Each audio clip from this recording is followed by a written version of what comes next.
ఉల్లి పూరకల కోడిగుడ్ల కూర చేస్తున్నా. ఇప్పుడు మనం ఇవి కట్ చేసుకుందాం. ఇట్లా కట్ చేసుకోవాలండి. ఈ ఉల్లి పూరకల కోడిగుడ్ల కూర చాలా అంటే చాలా బాగుంటుందండి. మనం ఇంక ఇందులో ఉల్లిపాయలు వేసుకోము. ఈ ఉల్లి పూరకలతోటి మంచిగా ఫ్రై లాగా చేసేసుకున్నాం, అంటే దగ్గరికి కూరలాగా. ఉల్లి పూరకలు కట్ చేయడం అయిందండి. ఇవి పూరకలు, ఇవి ఉల్లి ఆకులు. ఉల్లి ఆకులు కాదు, ఉల్లి అంటే ఇది మనం కొంచెం నూనెలో వేసుకోవాలి. తర్వాత కూరలు వేస్తాం. టమాటా కట్ చేసుకుంటాము, తీసేయాలి. ఎందుకంటే మనకు కిడ్నీలో రాళ్ళు వస్తాయి ఇది ఉంటే. టమాటాలు కూడా ఇట్లా చిన్న కట్ చేసుకోవాలండి. ఒక 5 కోడిగుడ్లు ఉడకబెట్టానండి. ఈ కూర రెడీ చేసుకుందాం రండి. స్టవ్ ముట్టించుకుందామండి. ఒక గిన్నె పెట్టేసుకోవాలి. గిన్నె వేడెక్కిందండి, మనం నూనె పోసుకోవాలి. నూనె వేడెక్కిందండి, మనం ఉల్లికాడలా ఉల్లిపాయలు వేసుకోవాలి. వేసుకొని మంచిగా ఇట్లా బ్రౌన్ కలర్ వచ్చేటట్టు వేపుకోవాలి.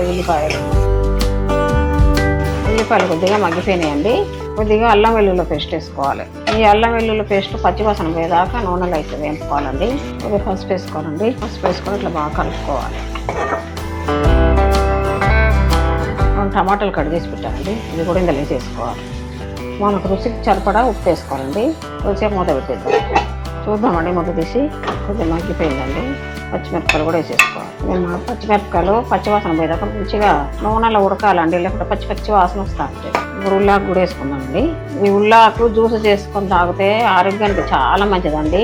వేరే అన్నీ తగ్గిపోతే కానీ అవి నేను చెప్పలేను. మనం కొద్దిగా కారం వేసుకుందామండి, ఎందుకంటే నేను పచ్చిమిరపకాయలు కూడా వేసాను. కొద్దిగా వేసాను. ఇది కలుపుకొని ఇందులో కోడిగుడ్లు కూడా వేసుకోవాలి.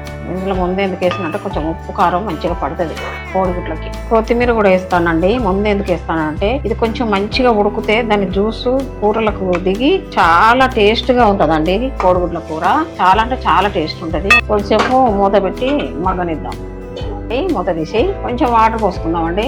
వాటర్ ఎందుకు పోస్తానంటే కొంచెం మంచిగా ఈ ఉప్పు కారం రసాలు మంచిగా దిగుతాయి. కొంచెం వాటర్ పోసుకోవాలి, ఎవరైనా పోసుకోవాలండి. ఎగిరి వండితే ఉప్పు కారం ఒక కానే ఉంటుంది. ఇలా కొంచెం వాటర్ పోసుకుంటే మంచిగా గ్రేవీ లాగా బాగుంటుంది. కొద్దిసేపు మగ్గనిద్దాం. ఇంకా చూద్దామండి. మంచిగా ఉడికిపోయిందండి. మనం కొద్దిగా అంటే కొద్దిగా ఎక్కువ వేసుకోవద్దు. గరం మసాలా వేసుకోవాలండి. కలుపుకోవాలి మంచిగా. ఇలా కలుపుకొని ఇంతేనండి, ఉల్లాకుల కోడిగుడ్ల కూర రెడీ అయిపోయింది. ఇంకా మనం స్టవ్ ఆఫ్. ఈ ఉల్లాకు కోడిగుడ్ల కూర ఒక బౌల్లో తీసుకుందామండి. ఇంతేనండి, ఉల్లాకుల కోడిగుడ్ల కూర రెడీ అయిపోయిందండి. అన్నంకు, చపాతీకి, పూరికి చాలా అంటే చాలా బాగుంటుందండి. మీరు కూడా చేసుకోండి, కామెంట్లో తెలపండి. లైక్ చేయండి, షేర్ చేయండి, మన ఛానల్ సబ్స్క్రైబ్ చేసుకోండి. Thank you.